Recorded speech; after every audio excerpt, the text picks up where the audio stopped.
morning and welcome to News at 10 on Rajya Sabha television. I'm Aishwarya Kapoor with you. Well, a Scorpion submarines leak case is our top focus. Now, an Australian newspaper has uploaded new set of leaked documents on the underwater warfare. All the details on that. And our international top story is Italy quake. Well, emergency has been declared in the affected regions as hopes for more survivors fades by the minute. Well, all the details on that and much more in this bulletin in the next half an hour. Let us begin with the headlines. Fresh tranche of leaked documents on Scorpion submarines out. Information relates to operating instructions. Navy sources say it does not compromise national security.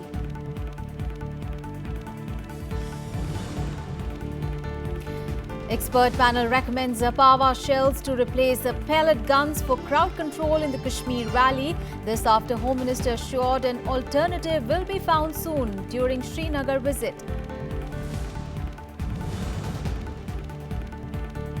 Eight more died due to floods in Bihar, taking a total death toll so far to 135.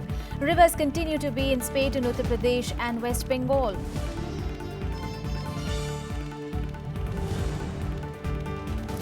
Rescue operations after earthquake in Italy hampered due to aftershocks. Death toll at 250. State of emergency declared in quake-hit zones.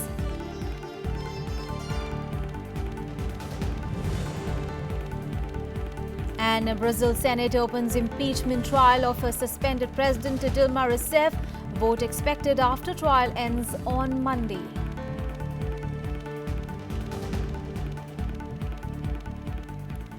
Well, our top focus this morning, the Australian newspaper on Thursday uploaded a fresh tranche of leaked documents detailing Indian Scorpion submarines underwater warfare system. Now, the new set of documents provides extensive details about the submarines, including wide range of technical specifications. Earlier, India had taken up the matter with the French government and asked them to investigate the incident with urgency and share the findings with India. Here are the details. The Australian newspaper on Thursday uploaded a fresh tranche of leaked documents relating to information about operating instructions of the 6 Scorpion submarines which are being built in India by French firm DCNS. The new set of documents marked Restricted Scorpion India provides details about the sonar system of the submarines. It also talks about a wide range of technical specifications of the sonars and at what degree and frequency it will function. Though the Navy has not yet officially reacted to the release of new documents, sources maintained it does not compromise national security. The first part of it is general and has no classified effect on the country. But the second part has got frequencies and things like that which have been blackened out. But any intelligence agency can remove that black. And therefore, when we go for trials of Kalvari, she will give you the actual frequencies at which she is diving, operating, the sonar, the communications, etc. And I'm sure the Navy will be able to protect itself. Earlier on Thursday, the Indian Navy took up the matter with France's Director General of Armament. It also asked the French government to investigate the incident with urgency and share the findings with India. In a statement, the Navy said, the matter has been taken up with concerned foreign governments through diplomatic channels to verify the authenticity of the reports on data leak. An internal audit of procedures to rule out any security compromise is also being undertaken. Unquote. The statement also added that a detailed assessment of potential impact is being undertaken by a high-level committee constituted by the Ministry of Defence and the Indian Navy. Maintaining that the leak happened overseas and not in India, the government has also sought a report from French shipbuilders DCNS, which designed the 6 Scorpion submarines for India at a cost of $3.5 billion. Opposition pressure continues to mount on the government to clarify on how the leak happened and what impact it has made on the defence establishment. The defence minister started off with passing the buck. I think this is one of the most incompetent defence minister we have had in free India. He talks about hacking. The Navy talks about the source being outside India without any investigation. This defence minister, we charge, has been careless and is trying to cover up. We need a complete inquiry monitored by the judicial process to get to the bottom of it. My impression is that Defence Minister Manohar Parrikar and the BJP government are trying to downplay this whole matter and take it very lightly. I think this kind of response is prejudicial to national security. In the wake of leak of documents relating to India's Scorpion project, Australia has told friendship building firm DCNS that it will demand the same level of information security on the new submarine project like it enjoys with the US. Bureau Report, Rajya Sabha TV. And on to the situation in Jammu and Kashmir. Well, before wrapping up his two-day visit of Jammu and Kashmir, Home Minister Rajnath Singh appealed to all the Kashmiris and political players to come together to resolve the ongoing unrest in the valley. He addressed a press conference along with the Chief Minister Mehbooba Mufti, who condemned the use of pellet guns. मैं सभी से ये appeal करना चाहता हूं, कश्मीर के रहने वाले सभी बहनों भाइयों से मैं अपील करना चाहता हूं कि हमारे कश्मीर के रहने वाले जवानों के फ्यूचर के साथ खिलवाड़ न करें। कश्मीर के फ्यूचर को हम हिंदुस्तान के फ्यूचर से अलग रखकर कदापि नहीं सोच सकते। Pitching for peace, a better future and dialogue with all political parties, Home Minister Rajnath Singh joined Chief Minister Mehbooba Mufti in appealing to all to bring normalcy to the Kashmir Valley. जो भी Kashmir valley के हालात हैं उसको लेकर हम लोग भी बेहद दुखी हैं। जमहूरियत, कश्मीरियत और इंसानियत के दायरे में मैं बात करने के लिए यहाँ पर आया हूँ। जो भी बात करना चाहते हैं मैं उनका स्वागत करूंगा। Let us differentiate between those people who want the resolution of a problem through dialogue, reconciliation, और वो लोग जो छोटे-छोटे बच्चे और गरीब बच्चों को एक्सप्लॉइट करके कैंप्स पे, सड़कों पे पत्थर मारने के लिए तैयार करते हैं। Chief Minister Mehbooba Mufti condemned stone pelting and other forms of violence and suggested that casualties will happen when security forces and police stations are attacked. Within few days, हम लोग इस पैलेट गन का एक विकल्प, इसका alternative देंगे। मैंने कहा कि 95% लोग पीसफुल तरीके से इसका रेजोल्यूशन चाहते हैं। That means there is a political problem. मगर 5% लोगों ने इसको हाईजैक किया है, तशद्दुद करके वो इस पटरी को रेल से उतारना चाहते हैं। बिकॉज कहीं भी दुनिया के कोने में आज तशद्दुद के लिए कोई जगह नहीं। अगर आपने किसी भी इशू को बदनाम करना है तो आप तशद्दुद पे उतर आइए, कोई आपकी बात नहीं सुनेगा। Opposition parties have appreciated the centre's move for an all-party delegation meet to resolve the issue. The Congress said that the hawkish stance of the government has mellowed down. It is about time Modi government woke up to the growing crisis in Kashmir. We will only say better late than never. Government has finally seen the reason which has been advocated inside and outside Lok Sabha by Congress party and has agreed to send an all-party delegation. Meanwhile, Pakistan has once again called for a meaningful and result-oriented dialogue on Kashmir and vowed that it would continue to extend moral and political support to the Kashmiris in their struggle for self-determination. The situation in the Indian-occupied Kashmir that needs to be addressed, for which Pakistan has already extended invitation to India for dialogue, and whether that dialogue expands or not, Kashmir remains the main bone of contention, remains the main issue on the negotiation table of Pakistan whenever any dialogue takes place. Curfew remained in force in some areas of Srinagar, Anantnag and Pulwama districts on the 48th day on Thursday. The separatists have extended the call for strike in the valley till 1st of September. 66 people, including 2 security personnel, have been killed in clashes which began on 9th of July. Bureau Report, Rajya Sabha TV. Meanwhile, an expert panel constituted by the Home Ministry to find an alternative to pellet guns for crowd control in the valley has zeroed in on a Chile-based ammunition called the Pawa shells. Now, the committee held a demonstration of the newly developed shells in New Delhi earlier this week and gave a go-ahead for its use by the security forces in Kashmir. The name Pawa stands for pelargonic acid vinyl amide, also called novib amide, and it is an organic compound found characteristic domestically in natural chili pepper. Now, considered to be less lethal than pellet guns, Pawa shells, once fired, burst and temporarily immobilize and paralyze the target more effectively than tear gas shells or pepper sprays. Now, Home Minister Rajnath Singh had assured of an alternative to pellet guns at the press conference in Srinagar on Thursday. Meanwhile, in related news, India has once again toughened its stance over talks with Pakistan while rejecting Islamabad's latest invitation for talks on Kashmir. India has said its core concern is cross-border terrorism and it is willing to discuss just that. Now, replying to his Pakistani counterpart Azaz Ahmad Chaudhry's fresh invitation of 19th of August to visit Islamabad by the end of this month to discuss Kashmir dispute, Foreign Secretary S. Jaishankar said in a letter that he was willing to discuss terrorism emanating from Pakistan's territory.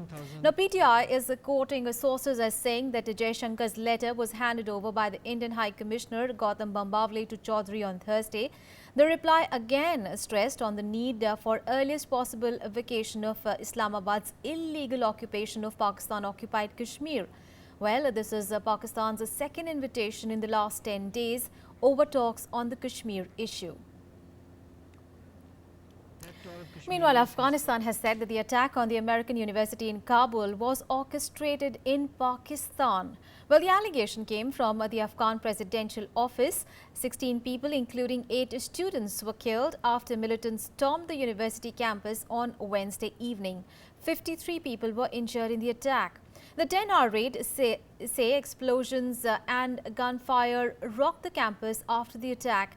No group has so far claimed responsibility for the assault. NATO military advisors helped Afghan forces to respond to the attack.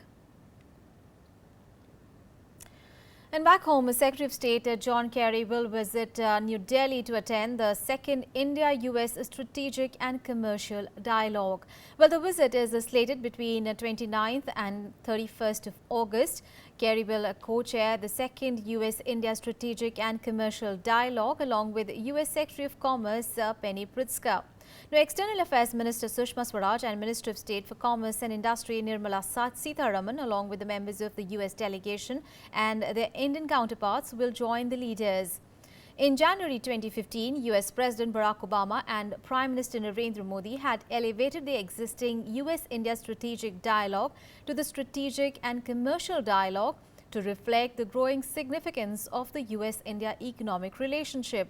Now, this is the first time the SNCD will be held in India.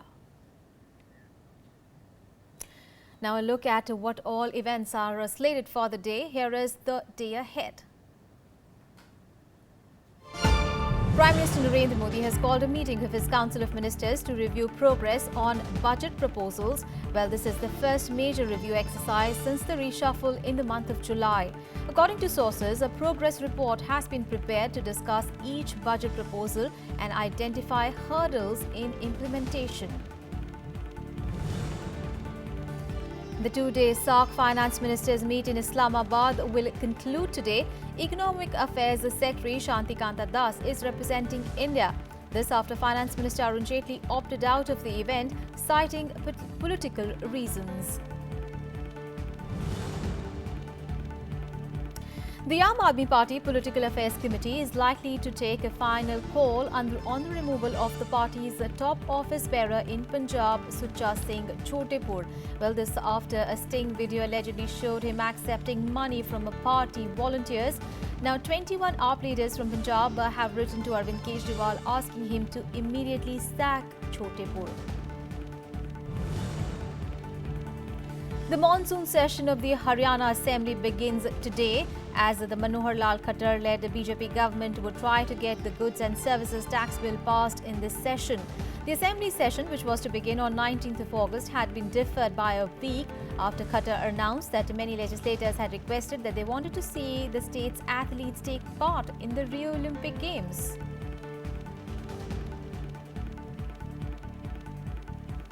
Well, time to take a short break here. We'll be back with more news. Stay with us.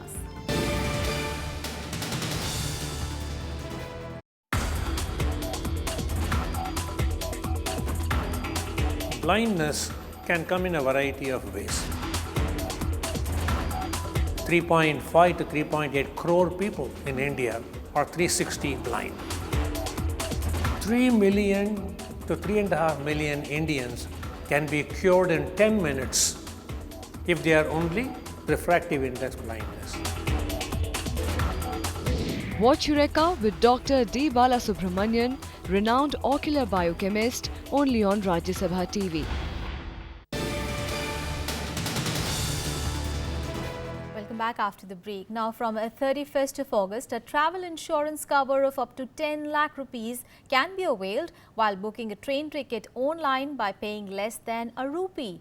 Well, a person booking a train ticket through the IRCTC website will be able to opt for travel insurance cover of for a premium of just 92 paise. The new facility will be available to all the passengers while booking online, irrespective of the class. The cover will not, however, be applicable for children up to 5 years of age and foreign citizens. The scheme offers a compensation of 10 lakh rupees in the event of death or total disability. In case of partial disability, it will be a compensation of 7.5 lakh rupees. Up to 2 lakh rupees can be availed for hospitalization expenses and 10,000 rupees for the transportation of mortal remains from the place of a train accident or where an untoward incident including terrorist attack, dacoity, rioting, shootout or arson occurs.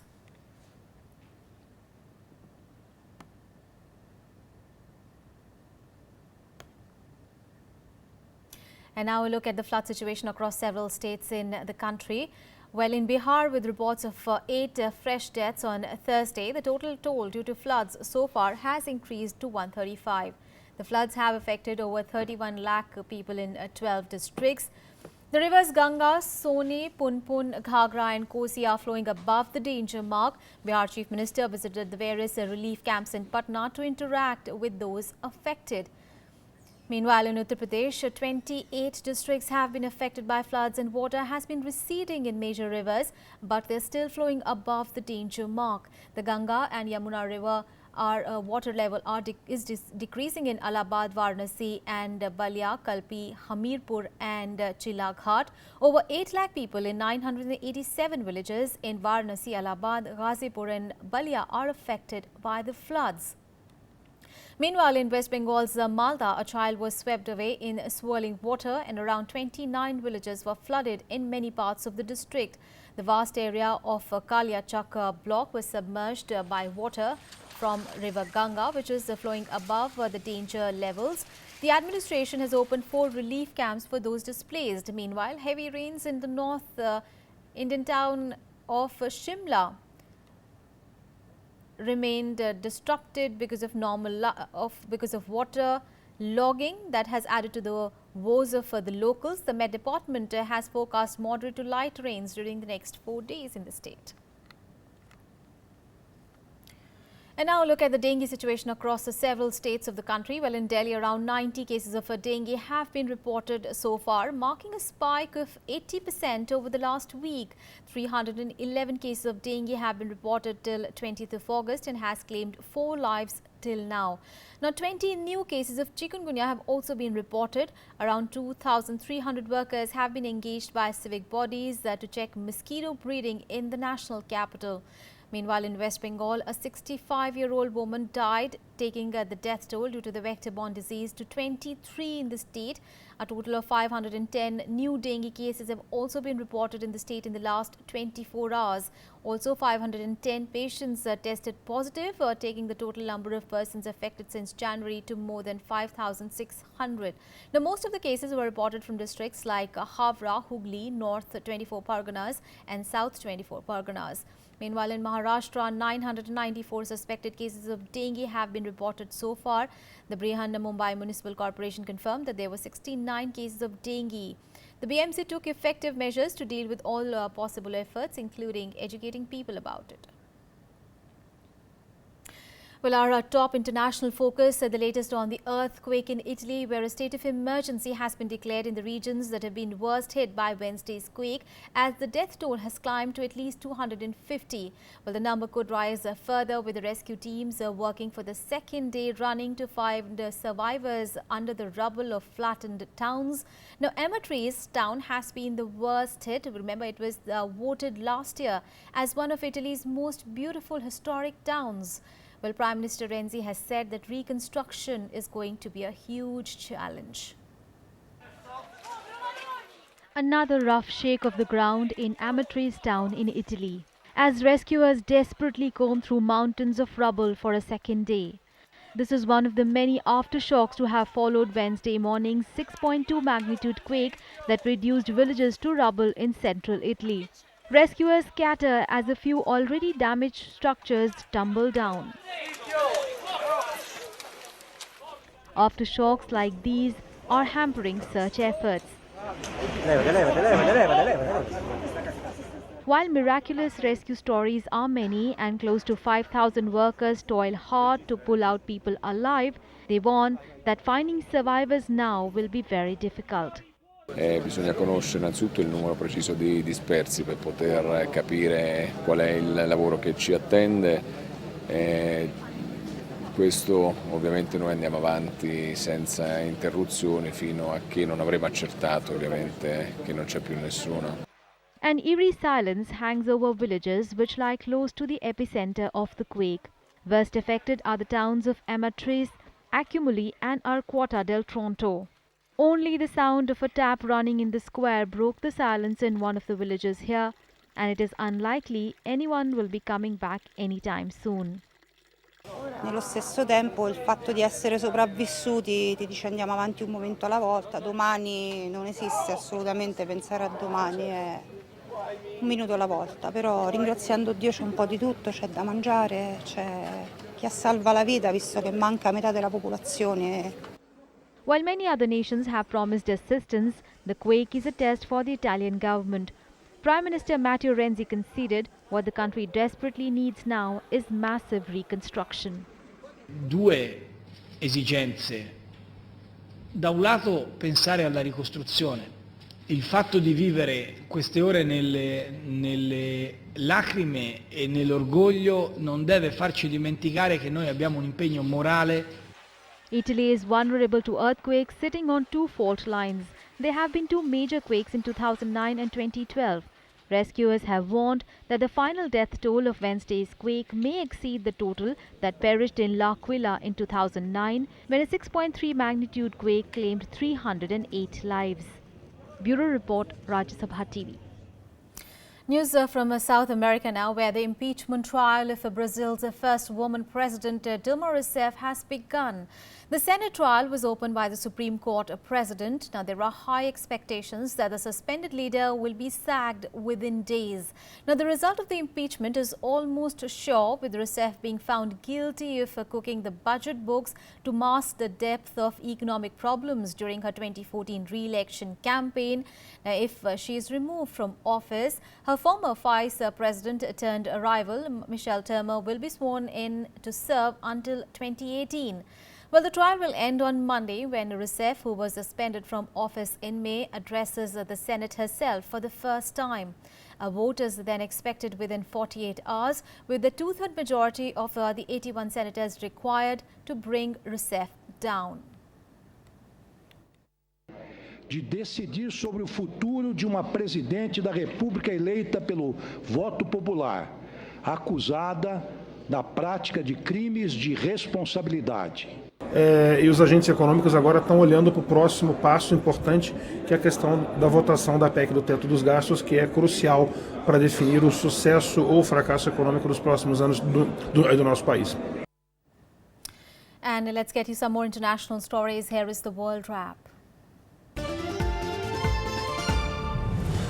Iraqi forces have pushed the Islamic State group from the town of Qayyara. Well, this town is considered strategic for any future offensive against the jihadists' last stronghold of Mosul. While Prime Minister Haider al-Abadi hailed the victory as a key step in fight against Islamic State, but hours later suffered yet another political setback when lawmakers impeached his defense minister. Al-Shabaab militants attacked a beach restaurant in the Somali capital Mogadishu on Thursday, with gunmen raiding the building after setting off a car bomb. Sporadic shooting could be heard as night fell, but there is no clarity on the casualty figure as yet. Al-Shabaab has carried out a series of deadly attacks in Somalia to try to topple the West-backed government. Turkey sent more tanks into northern Syria on a Thursday and demanded Kurdish militia fighters retreat within a week. It called on Kurdish-led forces to fully withdraw east of the river Euphrates. Earlier, Turkish forces helped the Syrian rebels take the border town of Jarablus from the Islamic State. Ankara fears that Kurdish gains in Syria will fuel an insurgency at home. A U.S. judge has ordered the State Department to release by 13th of September newly found Hillary Clinton emails. The order came after the FBI gave the department a data of close to 15,000 emails to and from Clinton. The Democratic presidential nominee has been criticized for using an unauthorized private email system run from a server in her home while she was the Secretary of State from 2009 to 2013, a decision she says was wrong. Time now for all the sporting action. Here is the sports beat.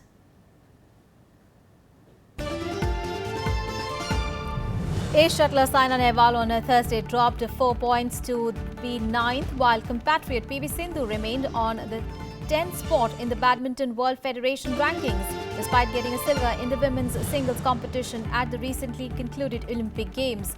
The women's doubles pair of Jwala Gutta and Ashwini Ponappa dropped 4 places to the 26th spot following their failure to reach the knockout stage in the Rio Games. However, men's singles shuttler K. Srikanth jumped a place to be 10th, while Ajay Jairam improved his 22nd rank by 1 position. The National Rifle Association of India has set up a special 5-member committee to review the below-par performance of shooters at the Rio Games. Olympic gold medalist Abhinav Bindra will head the committee. Indian shooters put up a poor show at the Games, with the 12-member team failing to win any medals.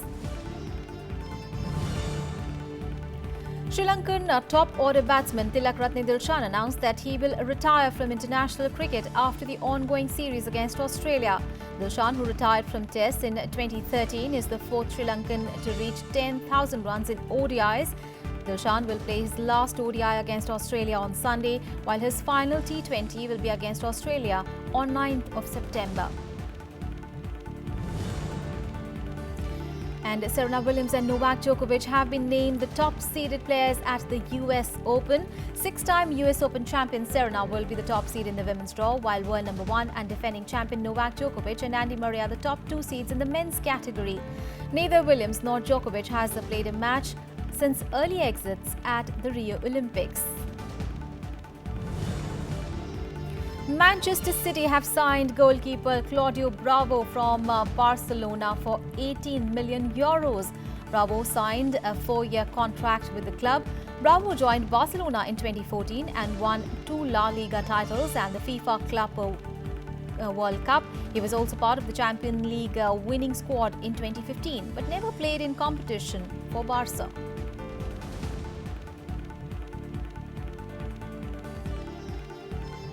Well, that's it from me and my team in this edition of news. Thanks so much for your time.